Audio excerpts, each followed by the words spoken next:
Okay, so hello everyone. Welcome to our EEL webinar of this month. We have very precious doctors, Professor E.Oral and Professor Tsai with us. As you know, this meeting is going to be recorded.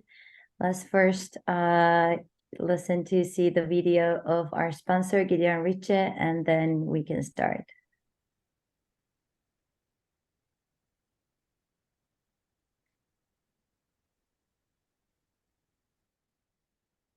What does it take to make a medicine? You need to shift your perspective to see success comes from a series of innovations. Without the dedicated work of our highly trained researchers, no such progress would be possible. It is today that experts need to think about the diseases of tomorrow, and premium quality requires the latest technology. All these aspects come together to create new treatments that will improve the health of millions. This is what we work for every day.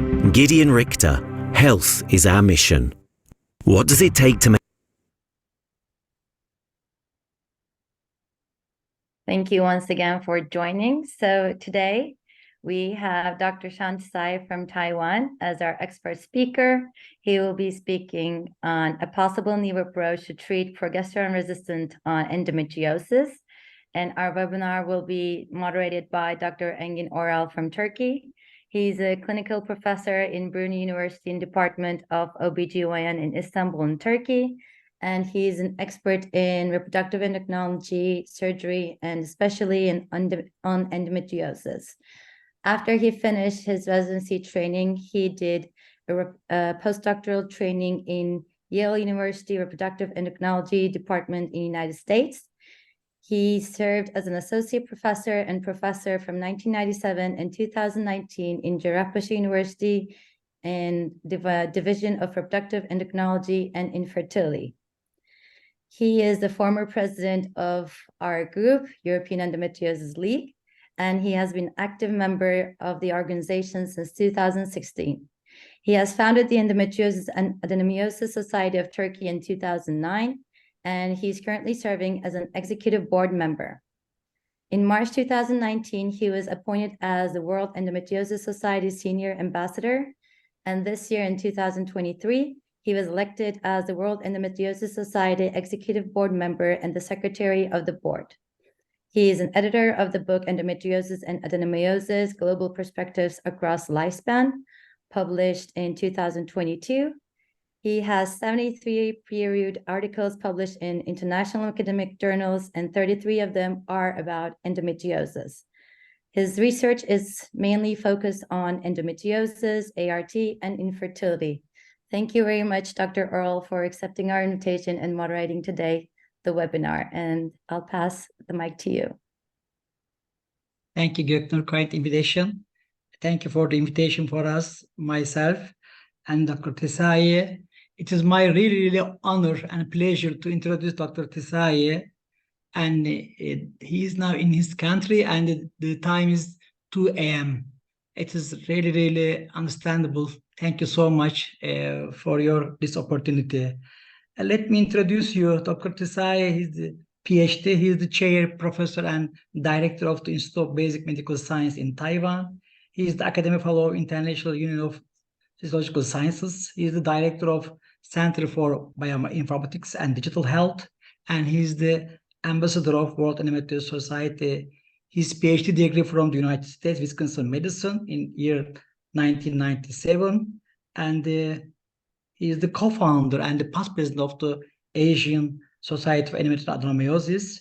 He has more than 150 papers in very prestigious journals such as Nature and other ones, and his age index is the 54, which is unbelievable.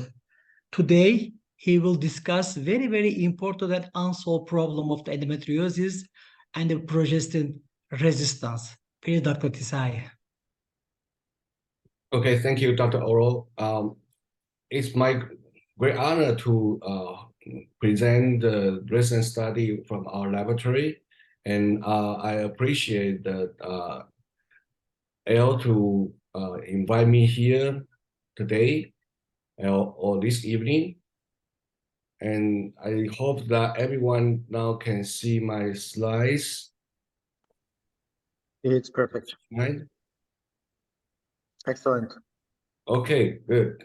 Today I'm going to talk about the possible new approach to treat progesterone-resistant endometriosis. And I'm Tsai from Taiwan. The current treatment for endometriosis, including the surgery and hormonal therapy, I suppose that everybody knows that. For the hormonal therapy, there are pretty much 4 different options. One is use oral contraceptives. The second one is progestin-based therapy. For example, like the new dienergist that was used recently. And the third one is the GnRH agonist and antagonist. The fourth one is aromatase inhibitor. However, as everybody knows that there's no cure for endometriosis.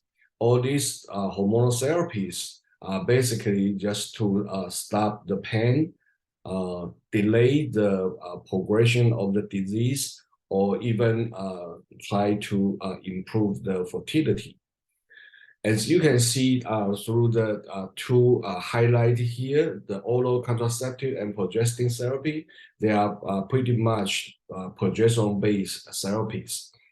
However, there are about 20% patients that will develop progesterone resistance, which means that the 2 options to treat the endometriosis will fail within a certain period of time.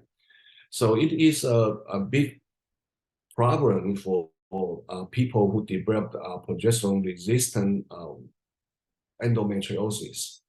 So our study in the past has been focused on the molecular mechanisms related to endometriosis.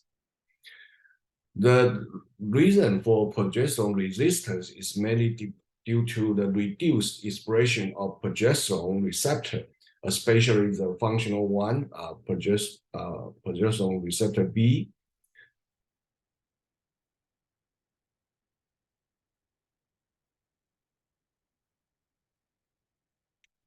Okay, as you can see here, that there's a long form, that's the progesterone receptor B. The short form is progesterone receptor A. The difference is the activation domain of the AF3 in the progesterone receptor B. And as we can see that by the RT-PCR and immunostaining, that the expression of the progesterone receptor in endometriosis is significantly reduced. As we can see, the sample from patient that has endometriosis, and the eutopic means that the sample was collected from the endometrium, and then the ectopic means the sample was collected from ectopic lesions. It's very clear that the progesterone receptor, this indicate that amplify both progesterone receptor A and B, and also the functional one, progesterone receptor B. This is a specific measurement of progesterone receptor.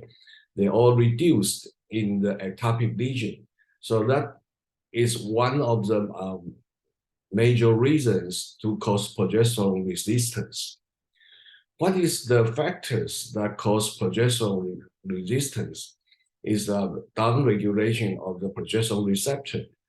And in the past, there are some studies indicating factors that can cause progesterone receptor downregulation. Of course, the first one is always the ligand-mediated receptor downregulation, which means that when you treat with some kind of a hormone for a certain period of time, the tissue will develop the downregulation of the receptor to avoid overstimulation. And for other reasons that it has been reported that inflammation or DNA methylation and some kind of microRNA or even dioxin contamination, they will cause the downregulation of progesterone receptors. However, For the inflammation and dioxin exposure, they are made basically just an association speculations. For DNA methylation, it was reported in 2008 that progesterone receptor, the promoter in progesterone receptor was hypermethylate. However, that was only discovered in epithelial cell, but not the stroma cell. For microRNA study, there was a report by PAID. They reported that microRNA can downregulate the progesterone receptor. However, in that particular study, the progesterone receptor kind of bounced back after 2 or 3 days microRNA charging.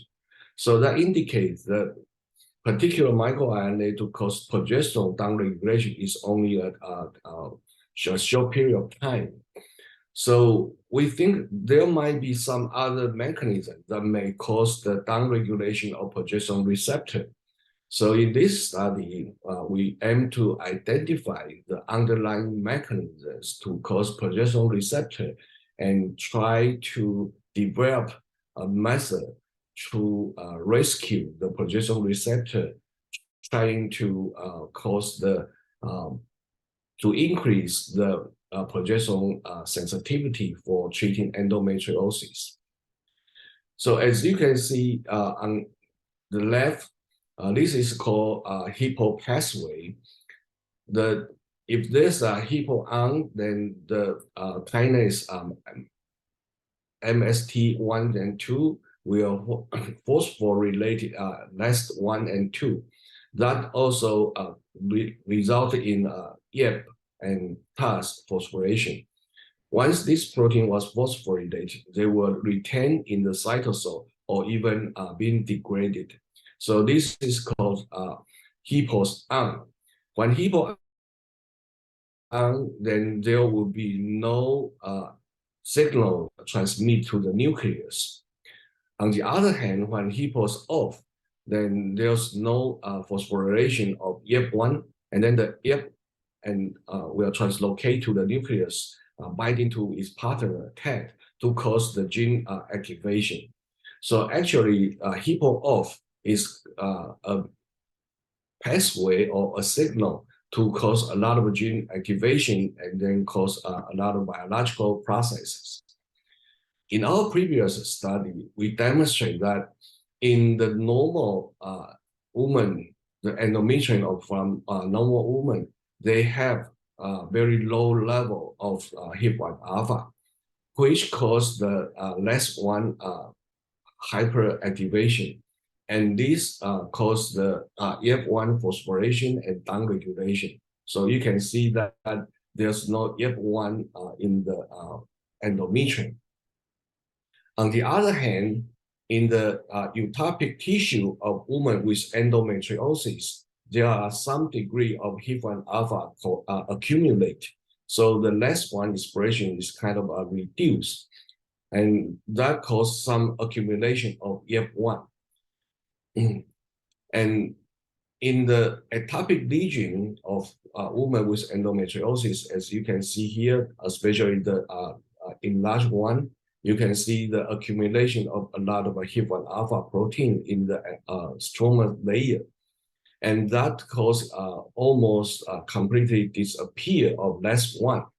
And this LES1 disappearance results in YEP1 accumulation. So you can see that there's a lot of YEP1, especially in the nucleus of the stroma. And this actually caused a lot of problems, as I summarize in this diagram, showing that in the endometriotic region, there's a hypoxic stress caused upregulation of HIP-1 alpha, which caused the upregulation of the YEP1 in the nucleus. And this YEP1 actually inhibit dual specificity phosphatase and also activate quite a few genes that already known to play important role in endometriosis progressions.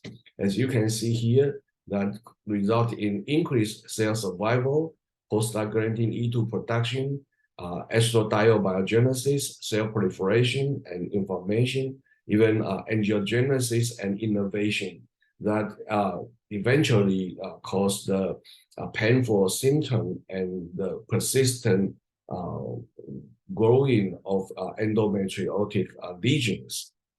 In that particular study that published in Journal of Pathology in 2017, we demonstrate that by using a compound called metformin to inhibit the ERK activity, we can actually reduce all the biological process leading to the endometriosis development in a mouse model of endometriosis.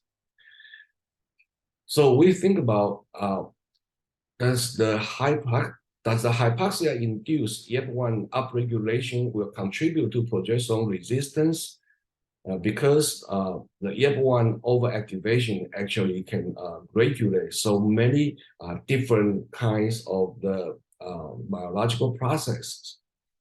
So we stain the pair tissue in the woman, as I can show you here that the atopic lesion correct from women with endometriosis, they have a very low level of progesterone receptors, and they have a very high level of EF1 in this stroma layer.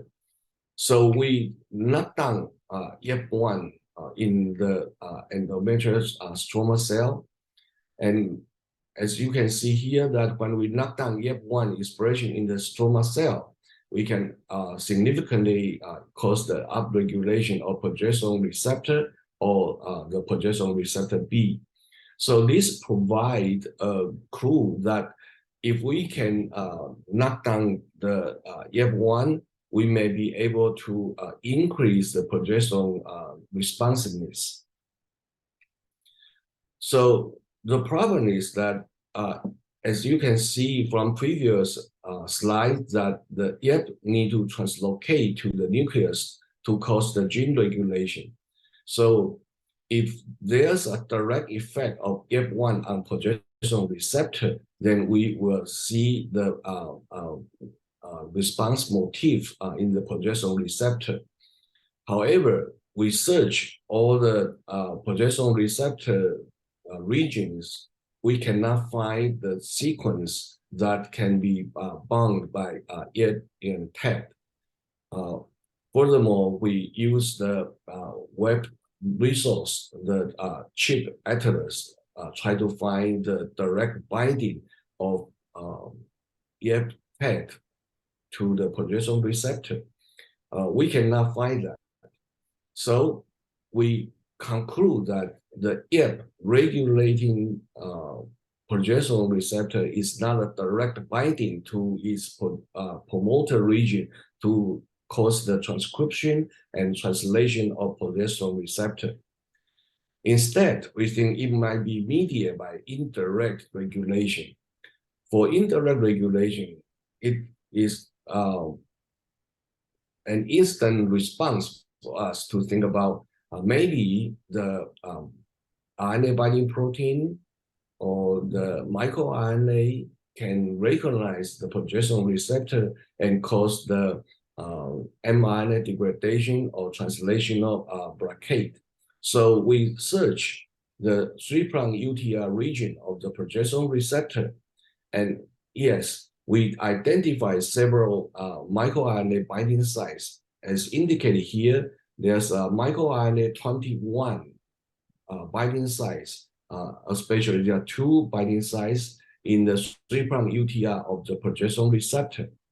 So we think maybe microRNA 21 can regulate progesterone receptor expression. So here we transfect the endometrial stroma cell with microRNA 21 mimic, and we can see that transfection of microRNA 21 can cause the downregulation of progesterone receptor, both the total form and the progesterone receptor B. So this tells us that progesterone receptor is negatively regulated by miR-21. So next, we try to figure out the relationship between YEP1 and miR-21. So again, we knock down the YEP1 expression in endometrial tumor cell, and we can see that miR-21 level is decreased when we knock down YEP1. And then we go to see the promoter region of microRNA 21, try to identify the YEP binding site. In the chip atlas, you can see that there's a YEP binding site in the promoter of the miR-21 5P. So we perform the chromatin immunoprecipitation PCR assay, as shown here. The binding of the YEP1 to the progesterone, to the microRNA 21 promoter, actually can demonstrate here. And this binding actually can be reduced by treatment with the YEP inhibitor, vodoprophin. And shown here that the binding is reduced when we treat the stroma cell with vodoprophin. So this indicates that YEP1 can induce miR-21 expression, and this binding is mediated by YEP binding directly to the promoter of miR-21. So by confirming that the YEP1 expression actually cause the upregulation of miR-21 and transfection of miR-21 to the cell cause the downregulation of progesterone. So we examine several pairs of the samples. As you can see here, the eutopic part is normalized, so it was a log transform shown here as a 0. The expression of progesterone receptor is negatively correlated with YEP1 and miR-21, while the miR-21 is positively correlated with YEP1. So this demonstrates that in patients' sample, the upregulation of YEP1 is a factor that causes the downregulation of progesterone receptor. Then we use the online microarray data to analyze the expression and the correlation of YEP1, miR-21, progesterone receptor, and several progesterone receptor regulated genes. They are downstream of progesterone receptor. And shown here in this heat map, we can see that when the YEP1 expression increase and the miR-21 also increase, but the progesterone receptor and the progesterone receptor regulated genes are downregulated when YEP1 is increased. So this microarray data also demonstrate that the YEP1 expression in the ectopic region is negatively or inversely correlated with the expression of progesterone receptor. Next, we use the mouse model of endometriosis to demonstrate that whether this can be recapitulated in the mouse model of endometriosis. First of all, we evaluate the expression of progesterone receptor, whether it can be regulated by the YEP inhibitor. As shown here, the progesterone receptor and progesterone receptor B can be upregulated when the mice received vodoprophin treatment. And this mouse model is that we take out one uterine hole from a mouse and then chop into small pieces. And then we suture these small pieces on the abdominal wall of the same mouse. So this is called self-engraftment.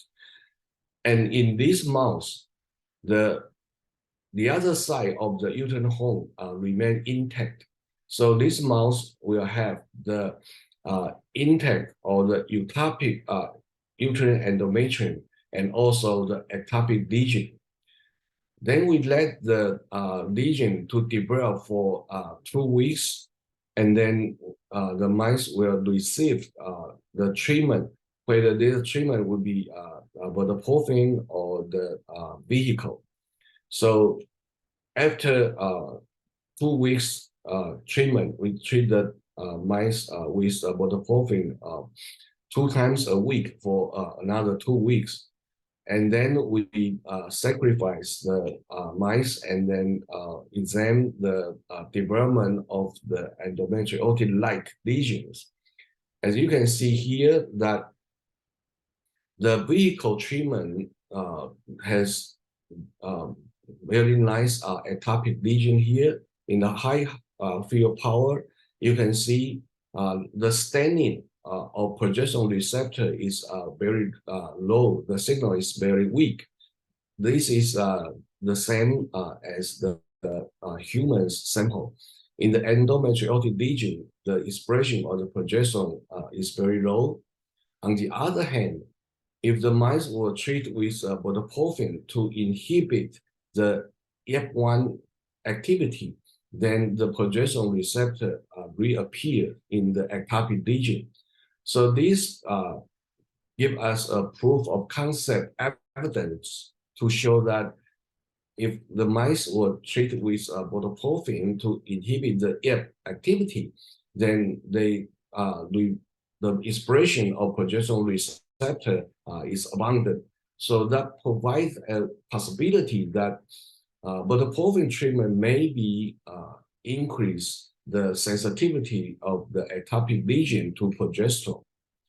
So we look at the expression, the size of the lesion. As you can see here, this is a vehicle. The size is big, and then we treat the mice with dienergist alone. This is the drugs that recently been used to treat the endometriosis woman. And then we treat the mice with vodoprophin alone, and the other group we use dienergist and vodoprophin. But in this group, the concentration of dienergist and vodoprophin were reduced. As you can see here, that the treatment actually dienergist has only minimal effect. As we can see the lesion weight, there's no difference between the vehicle and dienergist treatment. In contrast, vodoprophin treatment can significantly reduce the size of the lesion. And even more surprisingly is that the dienergist and the vodoprophin treatment group, they have a very tremendous effect by inhibiting the lesion size. As I just mentioned, that these mice have the intact uterine hole. So we measure the intact uterus weight to see if this treatment not only affect the ectopic lesion, but also affect the ectopic endometrium. As you can see here, that this treatment, dienergist treatment or vodoprophin treatment, they have no effect on the intact uterus. So this indicates that the vodoprophin treatment and dienergist treatment, they only functional in ectopic lesion. So we analyze that whether we can use this to increase the responsiveness to progesterone. One measurement to show that is to see if the endometrial stroma cell can be destigitalized when we stimulate it with the estradiol, progesterone, and cyclic AMP. On the left, we can analyze that the gene expression signature for EF and the MIR21 is almost the same. So this indicates in the digitalization samples, the EF expression and F ERP regulated gene is similar to MIR21 regulated genes. So that provides us some evidence to support that the ERP1 and the MIR21, they can affect the digitalization process. So in the cultural cell, the endometriotic stroma cell, we treat with vehicle or the EPA. The EPA is estradiol and also the progesterone and cycle-AMP to induce the digitalization process. As we can see that the digitalization marker the IGF-BP1 and prolactin, they are induced by EPA treatment. And this NC mimic indicate the control microRNA. Instead, if we treat the cell with MIR21 mimic, the EPA-induced upregulation of prolactin and IGF-BP1 can be reduced. This indicates that the digitalization process is attenuated or inhibited by transfection with microRNA 21. So this study tells us that MIR21 can inhibit digitalization process. Next, we try to see that if the treatment with budoprofene to inhibit the activity, can we reverse the digitalization process? So again, this sample was treated with EPA with or without the budoprofene treatment. As shown here, that prolactin concentration is significantly increased when ectopic endometriotic stroma cells were treated with budoprofene in the presence of EPA. And this IHC demonstrates the standing of progesterone receptor. And we can see that the expression of progesterone receptor is increased in the budoprofene treatment and also budoprofene and dienergis treatment group as compared to the vehicle treatment group. And prolactin expression in these mouse samples also measured, and then we can see that dienergis treatment did not increase the prolactin concentration. Instead, that the VP treatment significantly increased the prolactin level. When dienergis and budoprofene were together given to the mice, the production of prolactin significantly increased. So this also indicates that the budoprofene treatment kind of sensitize the tissue to response to dienergis. So that when we treat with the mice, because the mice is the ovaries remains intact, so we did not ovectomize the mice, and then the endometrium will be decidualized and then produce quite a few amount of prolactin. So so far we have proof that the overexpression of ERP1 in endometriotic lesions inhibit the expression of progesterone receptor, and that also caused the decreased responsiveness to progesterone. When we inhibit the ERP activity by budoprofene, we not only can re-express the progesterone receptor, we also can cause the responsiveness of endometrium samples to progesterone. And on the other hand, we see the increase of MIR21 in ectopic lesion of the mouse endometrium and also in women's ectopic lesion. So we think about if MIR21 can be used as a biomarker for the detection of endometriosis. And since the microRNA, if that is freely secreted to the peripheral blood, there's a lot of enzymes and also a lot of factors that will cause the downregulation of this microRNA. So we particularly isolate the exosomal microRNA 21. We collect the blood sample from mouse and also, as you will see later, from women with endometriosis. Then we isolate the exosome.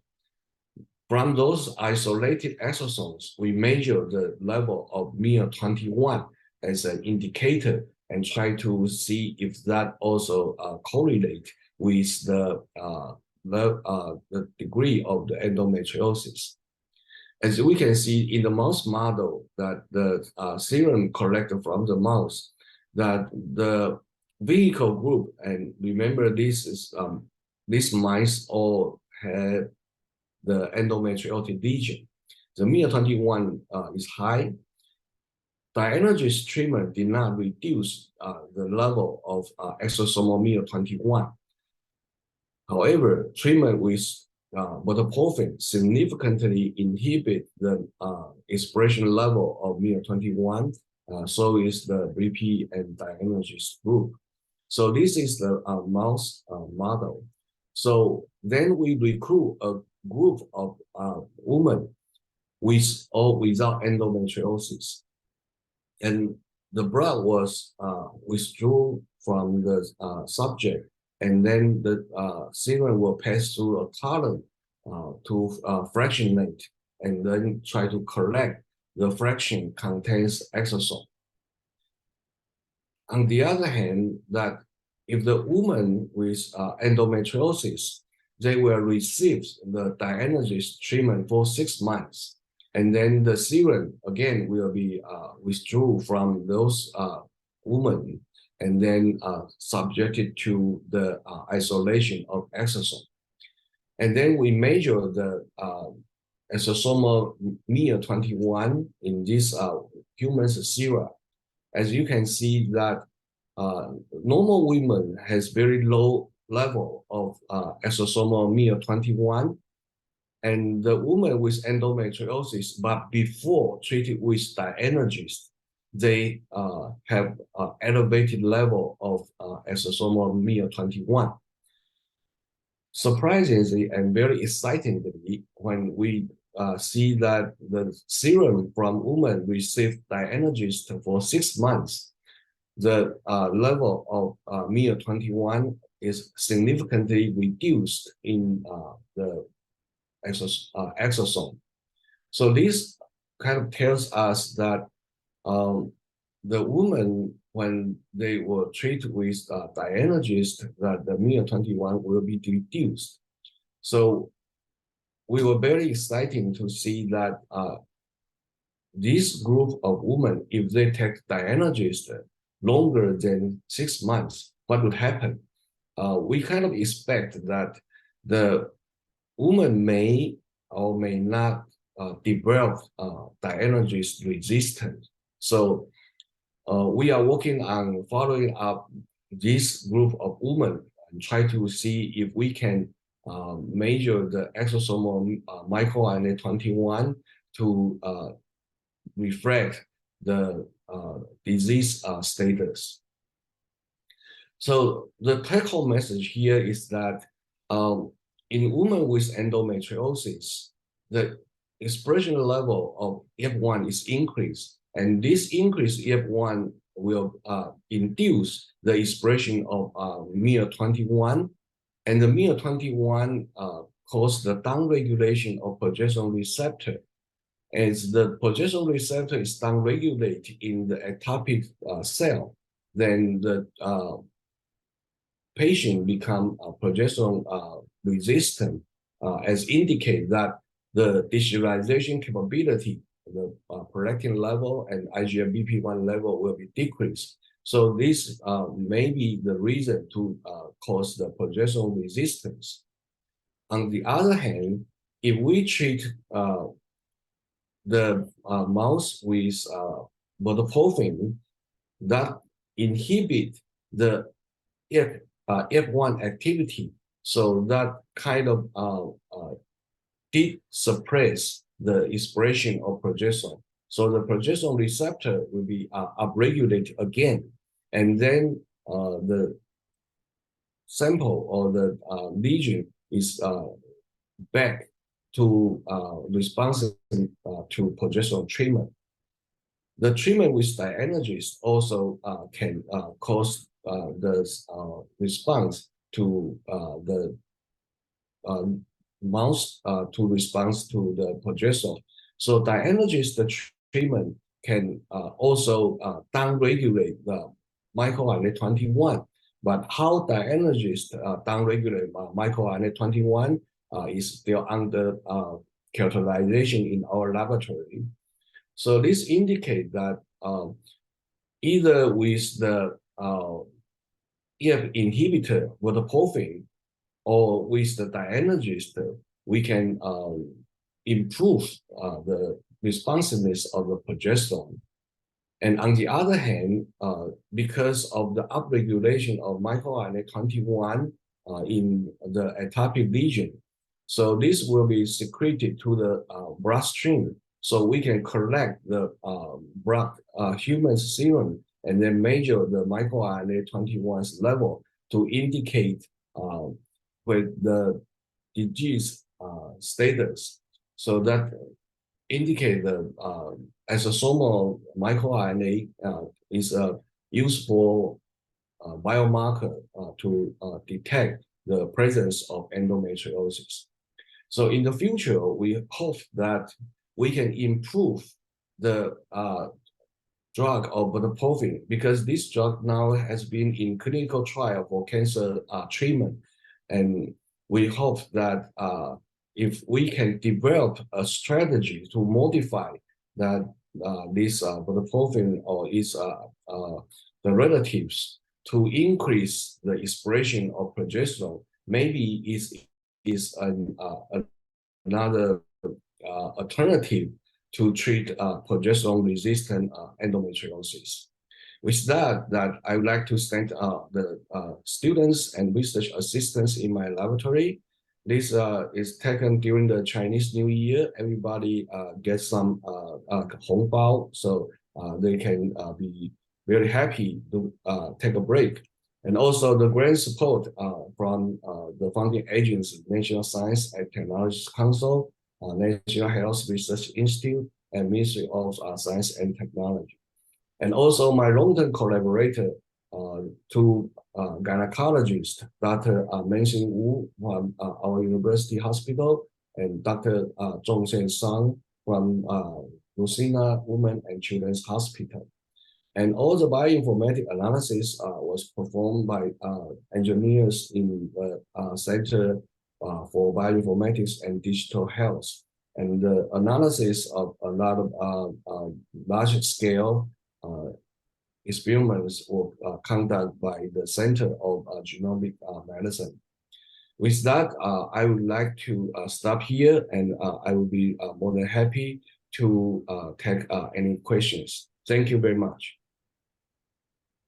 Thank you, Dr. Tsai. This is a very complex issue, a lot of questionable problem in this issue for the etiology and the treatment of the endometriosis. We have so far no any question from chat. Actually, I would like to ask a few questions for a practical way. And Okay. do we know as a solid evidence endometriosis? I mean not for the animal studies or the in vitro, for the in vivo. I'm asking. Endometriosis patient has progesterone resistance, either atopic or ectopic endometrium. Well, in the woman, actually, we cannot distinguish the utopic and ectopic lesion.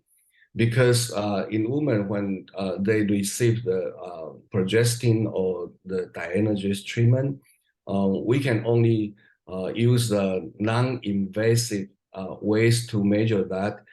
As I discussed this issue with the gynecologist, they say the woman's pain degree reduced, but somehow when they use ultrasound to see the lesion, it looks like the lesion, some women will have the lesion reduced, but some women, the lesion is still the same. They will not reduce by dienergis treatment. So that indicates that either the dienergis treatment is like what we see in our mouse model, it caused some other effect, but did not cause the regression of the lesion. And all the women already have some kind of resistance to dienergis treatment. So we now are working on to follow up those women to see if the long-term dienergis treatment will cause the lesion regression and also the pain score for the woman. But so far, it's very difficult for us to conduct the study of the woman, the ectopic endometrium and the ectopic lesion. We just can measure that as a whole to see that the symptom is alleviated or not. Okay, thank you. We have just some questions. The one of them, ibuprofen, I mean the non-steroid anti-inflammatory drug, one of them. They say maybe reverse the progesterone resistance. What do you think? I'm sorry, what? The question was ibuprofen, which is one of the non-steroid anti-inflammatory drugs. Okay, yeah. It could be reverse the progesterone resistance for the treatment, I believe. Okay, all the painkillers, such as ibuprofen, they are used as a painkiller to reduce the pain. The mechanism is through inhibiting the cyclooxygenase, the COX-2 is activity. So the production of prostaglandin, especially prostaglandin E2, is reduced. The problem for this kind of NSAID is that the effective half-life is very short for this kind of NSAIDs such as ibuprofen. However, if the source of the endometriosis is not reduced, then the continuous overexpression of COX-2 will make the treatment, such as ibuprofen, ineffective. Actually, I think in the first 10 years of my research in endometriosis, we primarily focus on COX-2 activity and also the function of prostaglandin. And we use the NSAIDs. However, the effect was not very good because they cannot continuously inhibit the COX-2. And also the side effect for that is that if a patient takes this kind of a painkiller for a longer time, a certain degree of patient will develop allergy symptom to the treatment. So for ibuprofen, I think it works very well to reduce the pain in a short period of time. But in our previous study, we did not see that it can effectively to sensitize the lesion to regress. So that indicates that ibuprofen or other NSAID inhibitors, they may not be able to use clinically as a therapeutic alternatives. Oh, actually, we have no much time. If you give the answer a little bit short, we will ask a lot of questions. Actually, how about the metformin? Could it be for the treatment for the endometriosis in the progesterone resistance for the etiology of endometriosis? Yeah, well, I think metformin is now as the magic drug for all kind of diseases. In Taiwan, actually, yes, the medical doctors kind of advise women to take metformin, or the patients they will take it by themselves, because they get the information from the internet, and they do show some kind of effect. But so far, I think there's no study that can conclusively say how metformin works to reduce all those symptoms. So far, I have no idea scientifically to say that how metformin works, and but from my doctor friend, he told me actually yes, his patient is happy that metformin somewhat help them to overcome the pain, and they feel the symptom is relief, but we don't know how. Another question. As you show us, there is a relationship between the YAP mechanism and the inflammation. Mm-hmm. And they asked one of the doctors asked, is the implication that operative therapy with the removal of the lesions, that means less inflammation? Is it better for the progesterone resistance? It would say just speculation. Well, the surgery remove the lesion, actually, yeah, it helped. But however, as the previous study indicate that the recurrence rate is very high for surgical removal of the lesion. Some studies show that in 5 years, the recurrence rate is 50%. So surgery is one way to remove the lesion and also to reduce the pain. But the problem is that it is not the gold standard to treat endometriosis, because a lot of women, they undergo the second or the third time surgery because the recurrence of the endometriosis. So yes, if you remove the lesion, you will feel better for a short period of time before the lesion recurrent. Another question. Is there a difference in terms of resistance for the treatment of between tissues? That means ovaries, bowel, bladder, nerves, and these are the different kind of tissues which we will see the endometriosis. There are a difference between them. Resistance, Well, I mean the. Yeah, I think the question is that the utopic and ectopic difference, right? Something like that. I mean endometrioma or deep endometriosis and either bladder or the bowel. Okay. Is there a difference between them? Oh, okay, yeah. I think currently in our study, we cannot differentiate those because as I just say that in the mouse model, because the lesion was situated to the abdominal wall, so it kind of represent the superficial endometriosis. It's not a different type endometriosis, for example, such as endometrioma or even deep infiltrating endometriosis.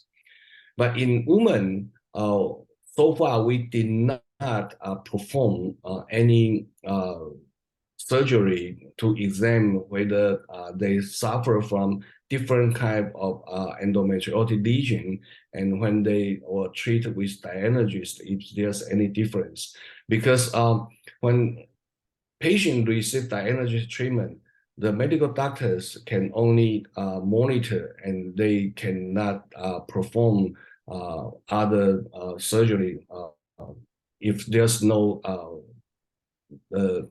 other complications.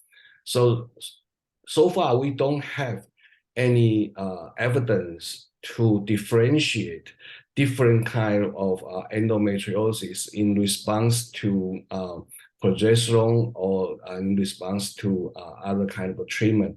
For women, we can only observe as the whole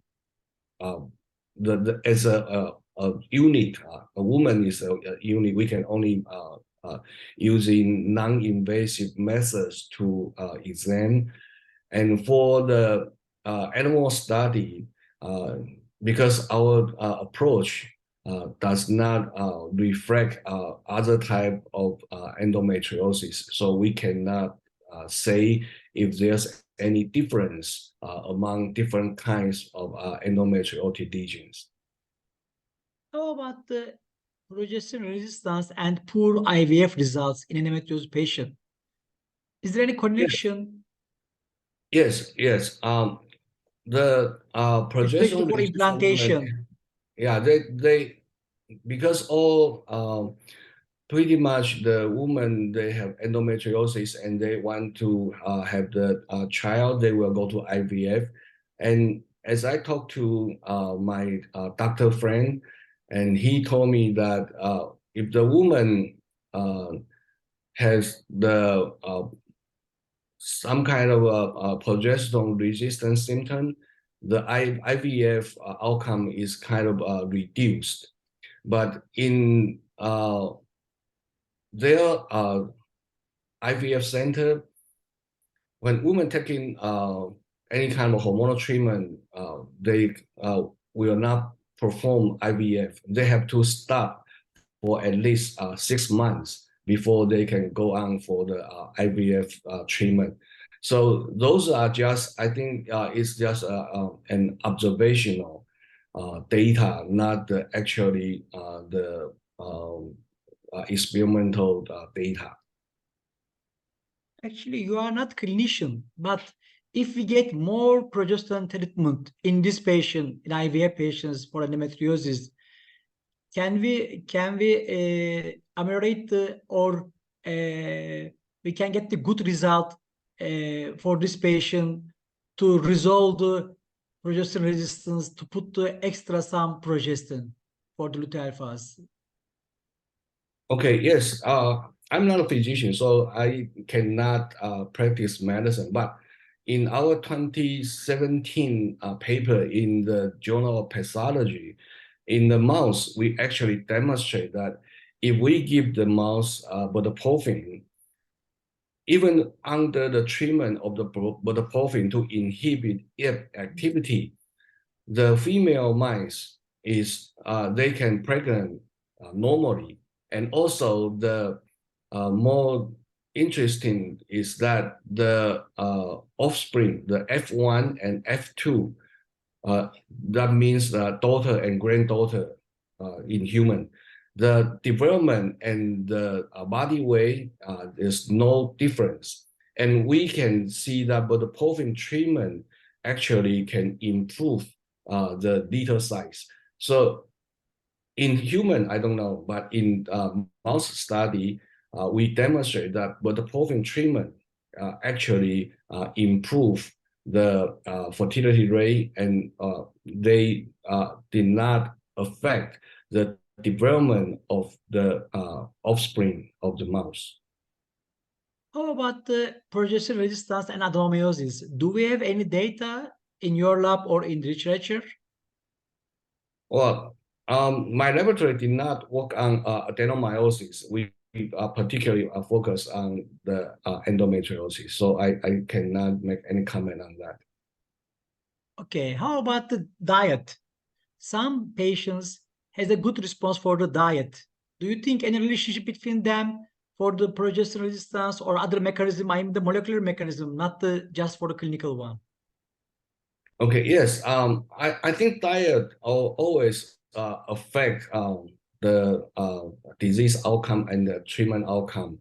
So far, there's some study indicate that a cafeteria diet or Western diet, they kind of caused complications of the endometriosis, and also not only endometriosis, but also some kind of comorbid disease such as obesity or heart disease. So diet definitely played a very important role in our body. But so far, as an editor of Journal of Endocrinology, I quite often handle manuscripts discussing about the diet and different kind of human diseases. But quite often, I find those manuscripts are pretty much just the observational results. They hardly can dissect the molecular mechanism.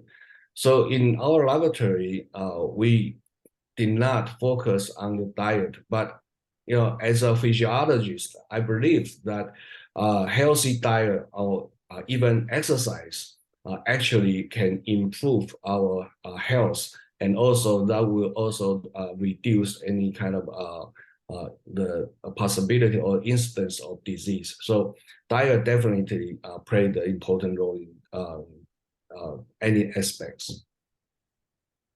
Do we have any test, any practical test in clinical practice, or do you have any idea how can we determine in clinical practice this patient has this endometriosis patient has the resistance to progesterone or not? To clue for the which one is the one. Well, I think Dr. Oral, you can you are more qualified to answer that question than I do. I understand. In my view, there is a question. That's why I'm asking you. In my view, there is no test. The problem is we don't know what is the correct definition endometriosis in endometriosis patient and the progesterone resistance. I mean in vivo. That's why I asked the first question to you. This is the and in vitro and animal data is different. In vivo data is different. That's the main problem, as you know. Another question, Dr. Tsai, and electroviscerography. Do you know that one? I don't know actually. Electroviscerography. This is the disease activity index in the study of Endometriosis. Do you have any idea something like that? No, I don't. Yeah, because and to see I'm the not a regression doctor. of the lesions, to see the Mark Neuer is asking to see the regression of some of the lesions. We don't know any imaging methods, maybe, but I have no idea about this one. Maybe we have to read that one. And time, okay. I'll say, do we have any new drug or any modification for the progesterone resistance for the symptomatology of the endometriosis patient in the idea, I mean in the pipeline for the future, for the vision? As I know, for now there's no beta drugs to treat progesterone resistant. Maybe some other drugs that is not targeting the progesterone receptor. For example, like the old drug, the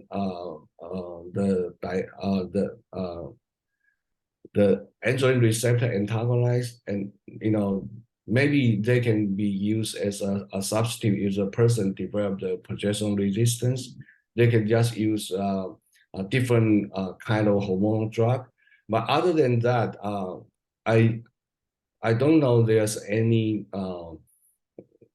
drug in the pipeline that can treat progesterone resistant endometriosis. The last question.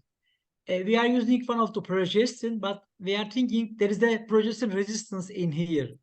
Should we change another progesterone or another drug, generation analog, antagonist, OC, something like that?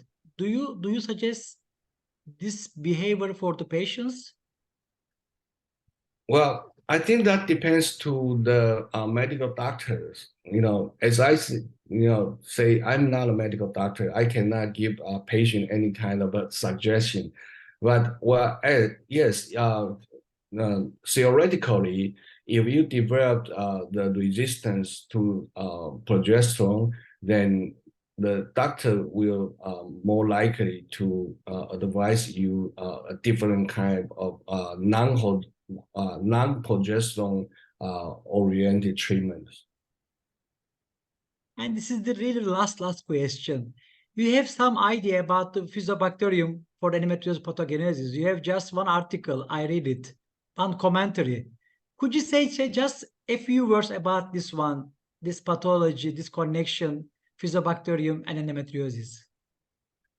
Yeah, well, I actually I read that article in Science Translational Medicine. It's from a friend of mine in Japan, and we are talking about collaboration in the future to launch the multi-center study to detecting the Fusobacteria in women with endometriosis.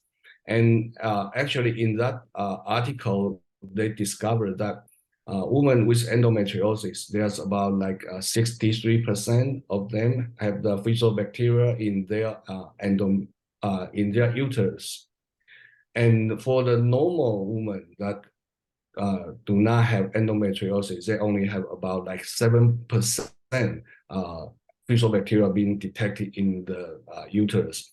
So in that particular study, they consider that Fusobacteria will cause the inflammation of the endometrium, and that recruit the macrophage and produce transforming growth factor beta, TGF beta, and that actually lead to the development of endometriosis. So in that particular study, they consider the Fusobacteria is a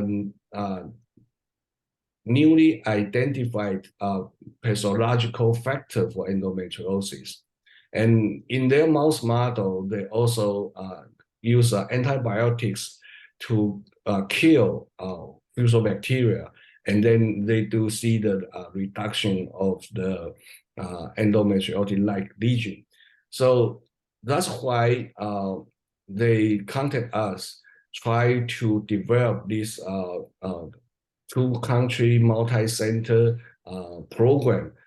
In that clinical trial, some medical doctor in Taiwan and in Japan, they will follow up to verify the preclinical observation, whether that can actually mimic or they can account for pathogenesis of endometriosis. So that study is very interesting, and now we are working on and cooperated with several different hospitals to follow up that observation. So yeah, I'm so glad that people mentioned about that particular study, because that's very exciting finding that some kind of bacteria will actually cause the potential problem for endometriosis. Thank you. It was really fruitful discussion for me and for the audience. Thank you so much, Dr. Tsai. And Alin, this is your turn. Thank you.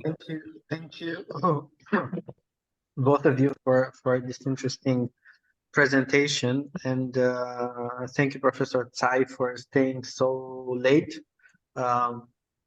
I know that you will be back at work in a couple of hours, since it's 3 a.m. in Taiwan right now. So thank you for no problem. Yeah, maybe I can start my breakfast and walk in again. Maybe it doesn't make any sense to go to bed anymore.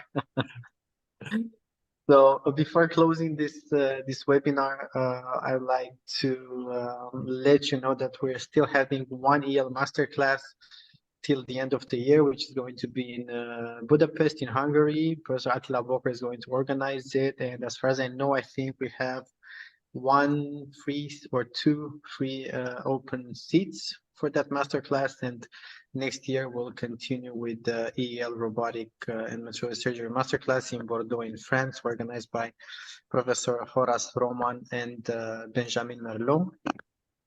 And I'd also like to invite you to participate in a new online survey regarding the adenomyosis ultrasound criteria. This is a joint project organized by the EEL and the Endometriosis Foundation of India.